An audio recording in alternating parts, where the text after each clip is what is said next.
everyone, without further ado, let's start with the Zaporizhzhia direction. Here, after yesterday's combat actions in the Novoprokopivka area, there is currently a regrouping taking place.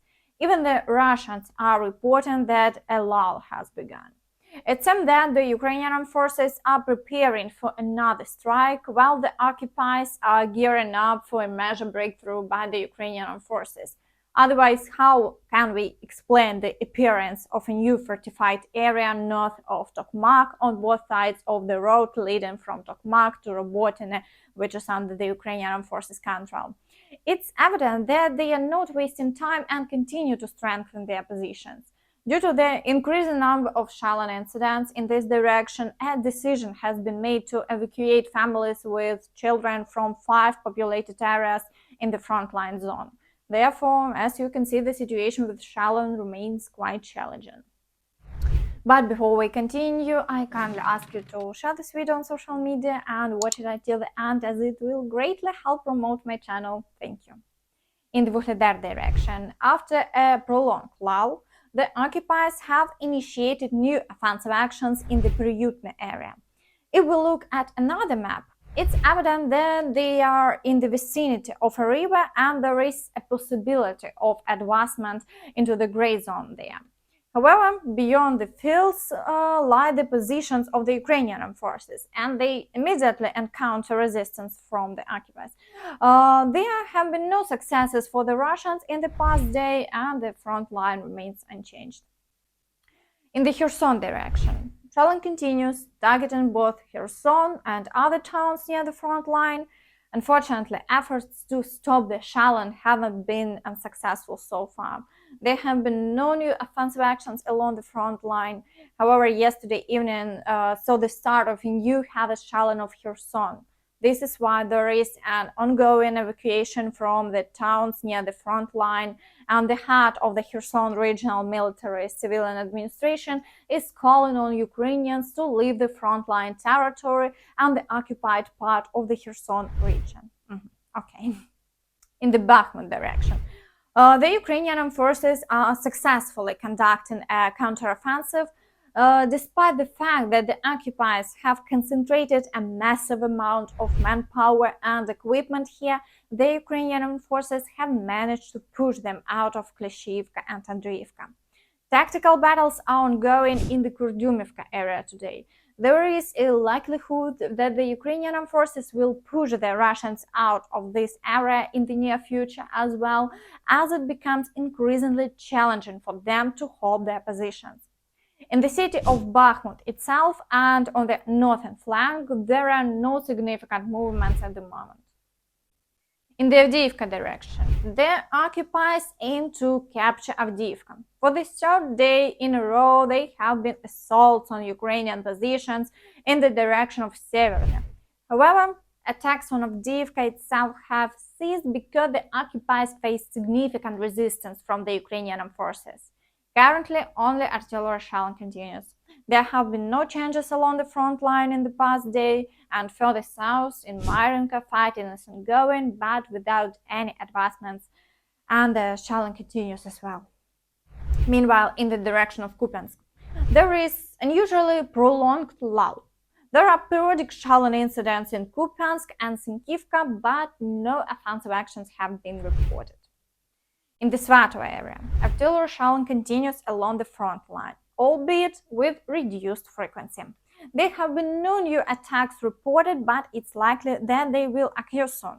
And the Ukrainian forces have confirmed the presence of Wagner group units in the Limano-Kupyansk direction. Without Prigozhin, the Wagner group seems to have become quite weak.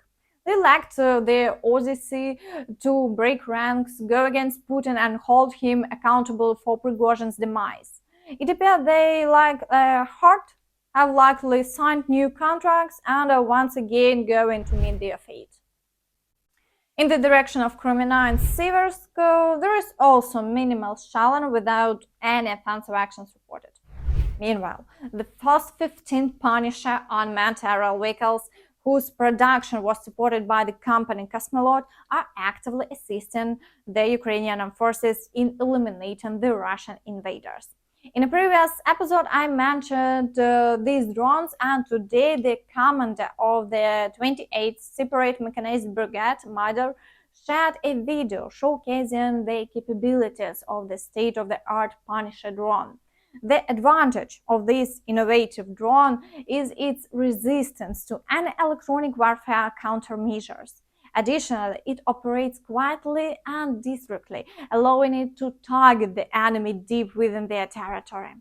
Kosmolot Airlines has allocated 100 million hryvnias from its own profit for the creation of an aerial fleet, which will ultimately consist of 50 strikes unmanned aerial vehicles. During October, Kosmolot plans to deliver the next batch of drones to the front lines. Additionally, in the air forces, Ukrainian pilots have demonstrated their proficiency in operating F-16 fighters jets on simulators.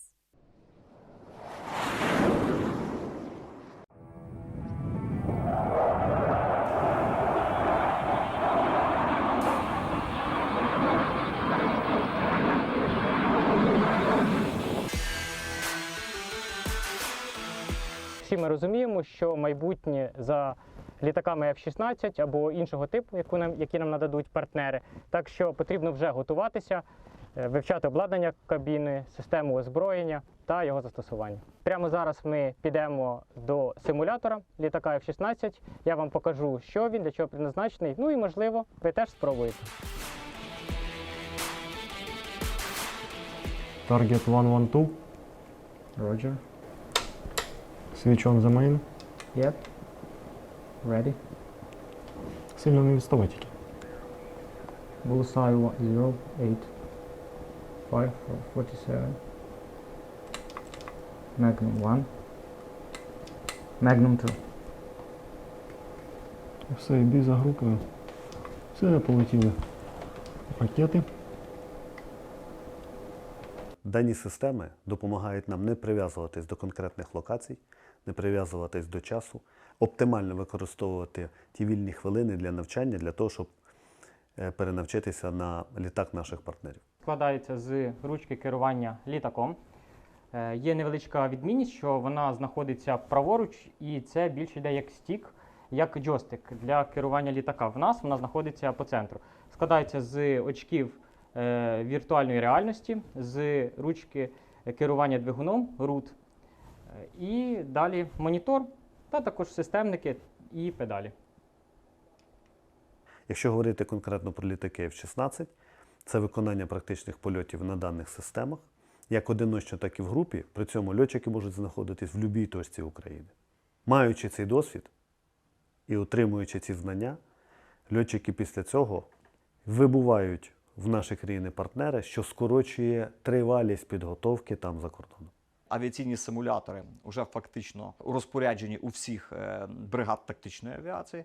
Це дозволяє в майбутньому пілотам уже із знанням англійської мови, із володінням візуальних навіть навичок швидше опановувати західні винищувачі, перебуваючи вже в Європі чи в Сполучених Штатах Америки.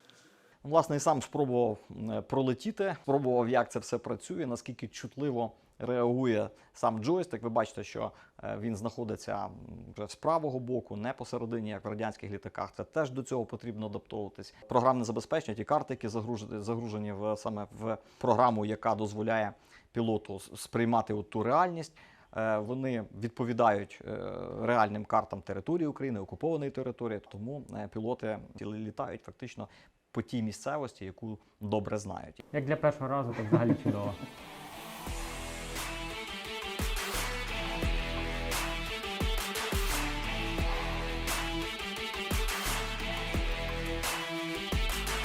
У нас тут досить багато перемикачів. Майже всіма перемикачами ми користуємось. В літаках F-16 стоять цифрові прилади та декілька аналогових. У нас взагалі кучу перемикачів, які, в принципі, можна було б звести все в одну систему жидкокристалічних дисплеїв, які будуть видавати цю всю інформацію. Тому що у більшості випадків ти ним користуєшся дуже рідко. На даному етапі винищувальна авіація виконує завдання прикриття ударної авіації також нанесення ракетно-бомбових ударів по позиціях. Літак F-16 це значно спростив би, тому що дальність застосування зброї у нього значно більша. Там все більш сучасніше. Ми застосовуємо наші радянські Р-27, Р-73, а також західну зброю, такі ракети, як AGM «Харм», ГБУшки, бомби.